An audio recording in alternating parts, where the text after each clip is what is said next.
TheAdvocateChannel.com looks at the world through the lens of equality and inclusion. Subscribe, like, and share now. AC 24/7's Top Story Countdown continues with our producer's pick for number 3. Fraud is something that is real, that just took place 2 weeks ago. The on-air words of Tucker Carlson and other Fox News hosts at the center of a $1.6 billion defamation case brought by Dominion Voting Systems. Lawyers for the voting machine and software maker telling a Delaware judge today the fix was in, arguing that Fox producers and hosts knew the claims that Dominion rigged the 2020 election were false, even when they continually booked guests like Sidney Powell, who perpetuated the falsehoods. The Dominion Voting Systems, the Smartmatic technology software, and the software that goes in other computerized voting systems here as well, not just Dominion, were created in Venezuela at the direction of Hugo Chavez to make sure he never lost an election after one constitutional referendum came out the way he did not want it to come out. Fox News maintains it is proud of its 2020 election coverage and that it is fully protected by the First Amendment, arguing it can't be held liable for airing newsworthy allegations from public figures. And there are other aspects of this fraud that at this point I really can't reveal. This is really enough. It's enough to overturn any election. A judge will now determine whether to decide the case on the claims already presented to him or if the case will go to a jury trial next month. The decision comes as a Fox News producer is suing the network for allegedly coercing her into giving misleading testimony during a deposition for the Dominion case. Abby Grossberg's lawyers saying Fox News had its lawyers misleadingly coach, manipulate, and coerce Ms. Grossberg to deliver shaded and/or incomplete answers during her sworn deposition testimony. Fox News responding that attorney-client privilege prevents it from commenting on the claims. But the producer is now on administrative leave from the network. If the defamation case goes to trial, Dominion wants to put Fox Corporation Chairman Rupert Murdoch on the stand, as well as his CEO son Lachlan. Both have already given depositions in the case, with Rupert Murdoch acknowledging Fox News hosts endorsed election conspiracy theories and then saying, "I would have liked us to be stronger in denouncing it in hindsight."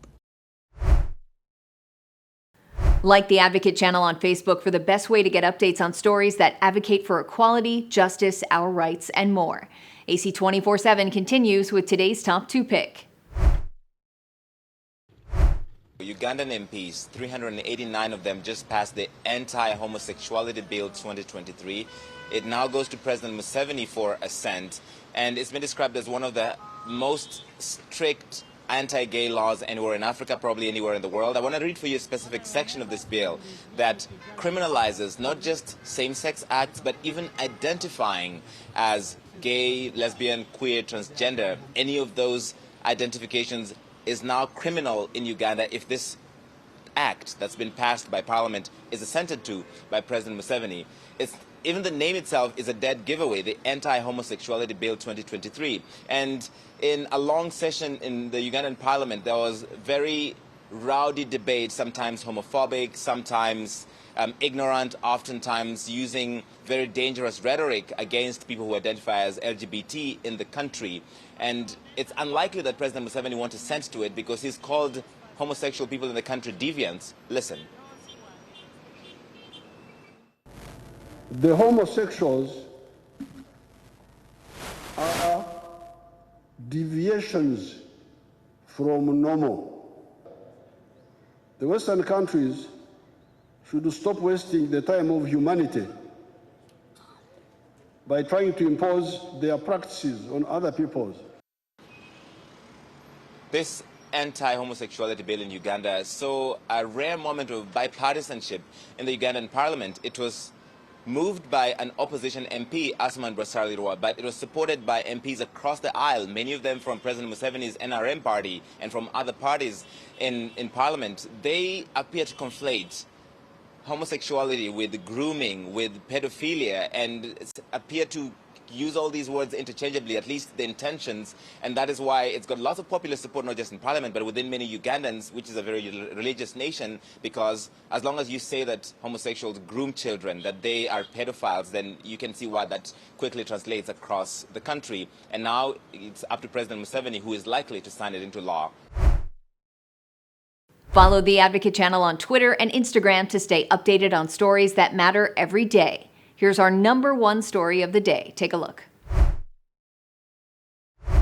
I just felt trapped. I had no idea what to do. Hope Hicks was initially excited for her so-called Sea Year, spending months on a commercial ship as part of her program at the United States Merchant Marine Academy. But her excitement soon turned to terror. It was a very hostile environment. There were comments made towards me every single day. And then 2 weeks in, the physical touching started. She says one night after the crew was drinking, she was raped by a superior officer. I woke up completely naked in my bed. My room was destroyed. My sheets were bloody, and I immediately knew what had happened. In the middle of the Arabian Sea, the only woman on board, weeks away from land. I was scared out of my mind. Her safety and those of the tens of thousands of people who work on commercial ships is overseen by the U.S. Coast Guard, which approves credentials for each crew member and investigates and punishes offenses. But a CNN investigation found the Coast Guard has failed to use its power to prevent and punish sexual assault on commercial ships for decades. I had no idea that reporting to the Coast Guard was even an option. This woman, who wants to stay anonymous, says she was repeatedly groped and harassed by a member of her crew on board the same ship just 2 years later. Every joke, every innuendo, every touch always felt like a threat. I always slept with my knife because I felt like I was being constantly hunted. The Coast Guard has not revoked a single credential for a sexual assault at sea in the last decade. Yet it revokes credentials for other lesser offenses. Case in point, last year, a merchant mariner tested positive for marijuana during a random drug test. The Coast Guard acknowledged it was likely caused by CBD oil his doctor recommended for pain, but permanently revoked his credential anyway. CNN identified more than 25 mariners who held their credentials even after they were convicted of sex crimes on land, though many have left the industry. Like Michael James Verdon, a registered sex offender who only had a 7-month suspension and continued working on a ship for 5 more years. And James Ryers, who pleaded guilty to attempted felony criminal sexual conduct. He was able to return to ship work after a suspension of just 6 months. Both men denied the allegations. Oh, I'm pissed. I'm tired. I'm angry. And I should be. I'm angry that the system didn't protect me at all. If anything, it suppressed me. This is something that should have stopped decades ago. Captain Ann Sanborn is a former associate professor at the Academy and the first female captain of a commercial ship. I would describe my feelings on the U.S. Coast Guard as they have been absentee, intentionally naive. There are no accurate numbers for how many people have been sexually assaulted on commercial ships. Victims are often bullied and belittled into silence. He was like, "We really need to talk." And I told him, "You forced yourself on me." And he told me that mariners get lonely out at sea.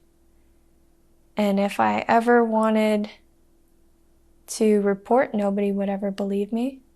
They're told, nobody's going to believe you. A lot of times they're right. Hope Hicks wrote an anonymous blog post about her attack in 2021, and that sent shockwaves through the industry. This problem is the most underreported problem. Not enough people have come forward. Not enough people have talked about it. As for the man who allegedly attacked Hope, the Coast Guard turned over its investigation to the Department of Justice months ago, but no charges have been filed. The Coast Guard renewed his credential last year. Well, after Hope Hicks' blog post, there is new focus on preventing sexual misconduct. The Coast Guard told my colleagues Blake Ellis and Melanie Hicken that among the changes, they have made it easier for people to report incidents at sea. And they're taking part in a new monitoring system with the FBI and TSA, which would alert them to mariners who have been convicted of certain crimes.